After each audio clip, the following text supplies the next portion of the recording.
Han acudido en gran número y con responsabilidad. Han acudido también a mítines de cierre de campaña en gran número, como no se veía hace mucho tiempo. Y en el exterior, la nota anterior lo señalaba, los peruanos que viven precisamente fuera del Perú han acudido en el número mayor del que se tenga registro. ¿Qué le parece a usted todo esto? Bueno, a mí me parece que eso quizás es lo más importante, es la lección más importante, que significa que sí la hemos aprendido, ¿no? Porque hemos visto a los peruanos acudir a las urnas con cariño, con entusiasmo, con alegría, con responsabilidad, con criterio democrático profundo, ¿no? Ir y depositar su voto y elegir a sus candidatos y decidir por quién para cada uno de ellos era la mejor opción, ¿no? Eso lo hemos visto muy bien. Yo estoy muy contenta. El día domingo tuve la oportunidad de sobrevolar inclusive la ciudad junto con el ministro Hidalgo, y pude ver que todo estaba muy ordenado, la gente ha ido muy temprano, lo cual es una gran ventaja, y la OMPE también cumplió su labor debidamente, porque también cumplió con darnos algunos resultados a las 8 de la noche, como los había ofrecido Magdalena Chu. Sí, se habían adelantado críticas en el sentido, y bromas también, ¿no? Cuestionando la efectividad y la idoneidad, no solamente de la presidenta de este organismo, sino del propio sistema, que nos ha dado resultados de manera casi inmediata. Magníficos, yo creo que con mucho profesionalismo, muy científicamente presentados, ¿no?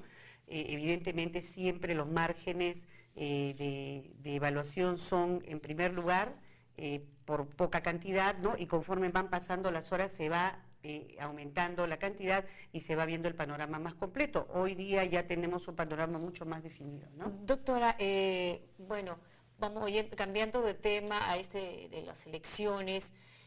Ya ha terminado la primera vuelta, ya se sabe quiénes van a pasar a esta segunda ronda electoral. Algunos responsabilizan al gobierno de esta situación, señalan que este voto, sobre todo el que ha apoyado a Ollanta es una protesta al modelo económico, que no se ha distribuido bien la riqueza, tanto así que se ha castigado al APRA, que ahora solamente va a tener 4 congresistas en el Parlamento. Señala que es una manera de protestar. ¿Ustedes se sienten responsables por esta situación? Yo creo que es una visión inexacta de quienes la afirman, ¿no? Porque en realidad este ha sido a todas luces un gobierno exitoso para las mayorías, no para las minorías, ¿no? Vamos a poner algunos ejemplos muy sencillos. Se han generado más de 2 millones de puestos de trabajo, más del 25% de empleo formal. ¿Eso es para la gente que tiene o para la gente que no tiene? Se han construido más de 10.000 kilómetros de carretera, se han generado más de 6 millones y medio de posibilidades de acceso a la luz por primera vez, más de 2 millones de peruanos acceso al agua por primera vez, más de 800.000 títulos de propiedad. ¿Eso es para los que tenían ya o para los que no tenían nada? Se ha generado aproximadamente 110.000 millones de dólares de inversiones en el shock de inversiones. Eso es para los que más tenían o para los que menos tenían, ¿no? Se ha reducido la pobreza al punto tal que al final de este año probablemente estemos logrando la meta de menos del 30%. Se ha reducido la extrema pobreza al 11.2%, que es inclusive no solamente la meta del milenio, sino que lo hemos conseguido 7 años antes. Evidentemente eso no es para la gente que más tiene. Ahora, pero doctora, parece que no ha sido suficiente, porque todos los candidatos señalaban, hemos crecido, pero parece que ese crecimiento no ha llegado a una buena parte de la ciudadanía que reclama justamente más servicios. Ahora Ollanta Humala habla de que no va a cambiar el modelo económico, a pesar de que su plan lo señalaba, que no va a cambiar la Constitución, pero buena parte de la gente que votó por él justamente reclamaba eso, y todos los candidatos coincidían en que se debe poner énfasis en la distribución de la riqueza. ¿Por qué en ese aspecto se falló en el gobierno? No creo que sea una falla, Raquel, y no por temor a reconocer lo que uno no haya hecho bien, sino porque tenemos que tener en cuenta que la paciencia es la virtud más escasa que hay, ¿no? La gente se impacienta muy rápidamente y se olvida que tenemos únicamente los últimos 10 años de crecimiento sostenido en democracia. Y los otros 10 años anteriores que también se crecieron económicamente, pero no es un tiempo suficiente en toda la vida de un país, ¿no? Hemos avanzado muchísimo, hemos logrado cifras extraordinarias, no solamente en estabilidad económica, que es importante, tenemos el más bajo índice inflacionario de América Latina, que Se en están 2010 ha dejando- sido 2.1. No se están dejando bombas de tiempo al Pero próximo para nada, gobierno. por Dios, nosotros estamos dejando una cantidad importantísima de reservas, una economía sumamente saneada, sumamente ordenada, con todas las áreas debidamente organizadas. Yo misma me estoy comprometiendo y lo estoy llevando a cabo porque nuestra transferencia de gobierno tiene que ser ordenada, consensuada, muy bien garantizada, muy Claro. transparente, ¿no? Ahora, ministra, uno de los planteamientos principales de Ollanta Humala, uno de los candidatos que ha pasado a la segunda vuelta y el que ha obtenido casi un tercio de la votación del electorado en realidad, ha planteado a lo largo de esta campaña, en su etapa inicial, el cambio de constitución, la convocatoria a una asamblea constituyente, entre otros temas que son de carácter jurídico, digamos, la revisión de algunos contratos suscritos durante los últimos años en nuestro país. ¿Es eso posible y cuál es el camino para precisamente llegar a ello? Bueno, entiendo que primero son temas que tiene que definir la candidatura del señor Humala, ¿no? Porque Está retrocediendo en claro, algunos, ya creo, hemos ¿no? visto, digamos, por un lado que el plan de gobierno presentado y que está registrado, luego al parecer ha sido objeto de una modificación mediante una declaración pública suscrita por él, ¿no? De tal manera que necesitamos en primer lugar conocer de manera definitiva, organizada y muy puntual cuáles son las bases fundamentales de su planteamiento, ¿no? Desde ese punto de vista, hoy día rescato yo lo que él ha dicho en el sentido de que, como recordaba Raquel, él no apuesta por cambios aparentemente traumáticos en la economía, ¿no? Sino más bien por fortalecer las inversiones y mirar la solución de los conflictos sociales con criterio de diálogo, ¿no? Yo creo que ese planteamiento llevado y presentado de esa manera, me imagino que es lo que finalmente él va a querer ofrecer y habría que preguntar a las personas que votaron por él si efectivamente eso es lo que les ha traído, ¿no? Bien, ministra, me indican por favor que tenemos que hacer una pequeña pausa, ¿Cómo no? una breve interrupción ¿Cómo de esta no? conversación que tenemos con usted. Hernández, ella es la presidenta del Consejo de Ministros.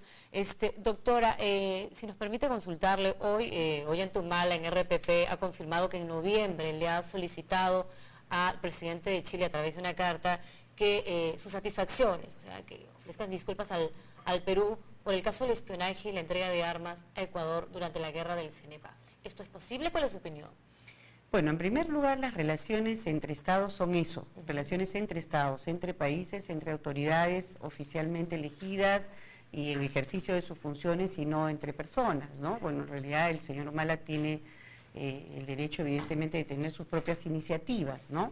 Pero las relaciones internacionales se tratan en un nivel oficial de Estado, que no es, entiendo yo, el que ahorita estamos hablando, porque es una carta personal que él habría dirigido a una autoridad y me imagino que la autoridad evaluará. Yo lo que he leído hoy día en el diario es que, sin perjuicio de eso, las autoridades chilenas han señalado que cualquiera que fuese el resultado electoral, ¿no? Ellos mantendrán con un ritmo muy positivo sus relaciones con el Perú, ¿no? Lo cual es evidentemente no una puede ser cosa otra muy manera buena. también. Así es. Ahora, ministra, a propósito de esta campaña electoral y de lo que se viene, se está haciendo un especial énfasis, porque así lo requiere además también nuestra situación, en la lucha contra la corrupción.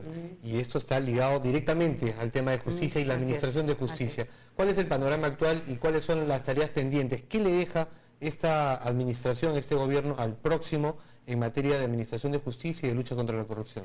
Yo diría que hay dos temas fundamentales, Ricardo, en materia de justicia, ¿no? Uno es el tema de la descarga procesal, que es indispensable. El Poder Judicial sigue teniendo aproximadamente 2 millones de expedientes pasivos sin resolver. Y el otro es el tema relacionado con la reforma procesal penal, que es la gran reforma procesal penal que significa la posibilidad de resolver los temas penales de manera más rápida, continuando con la implementación del Código Procesal Penal. Este gobierno ha invertido más de 800 millones de soles en esa implementación.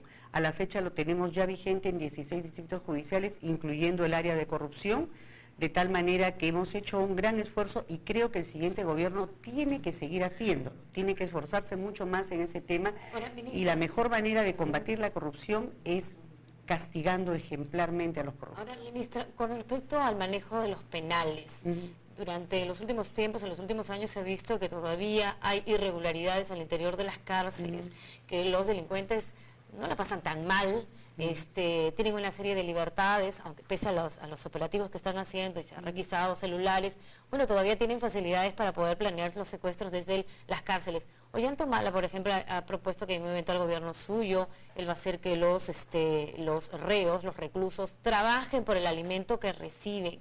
Y también van a aplicar medidas más drásticas, va a haber mayor disciplina, incluso creo que ha hablado de la posibilidad de abrir el CEPA, porque ha señalado pues que son gente que tiene que recibir un castigo. ¿Por qué no han sido más duros con respecto a este tema, con respecto a los reclusos, con respecto a las personas que se encuentran dentro de las cárceles? A ver, ¿O no se ha puesto más disciplina?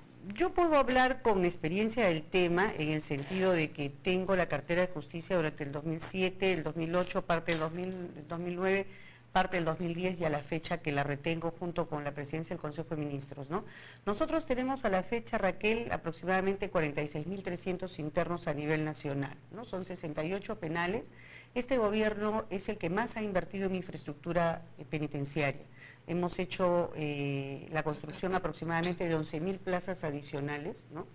Y la disciplina tiene que ver con un marco legal, o sea, uno no puede de la noche a la mañana decir yo quiero que esta persona marche de 8 a 10, ¿no? Duerma de 10 a 12 y lea de 12 a 2, así no es, o sea, hay un código de ejecución penal, hay normas internacionales, hay reglas legales que establecen cuál es el tratamiento a las personas privadas de la libertad, ¿no?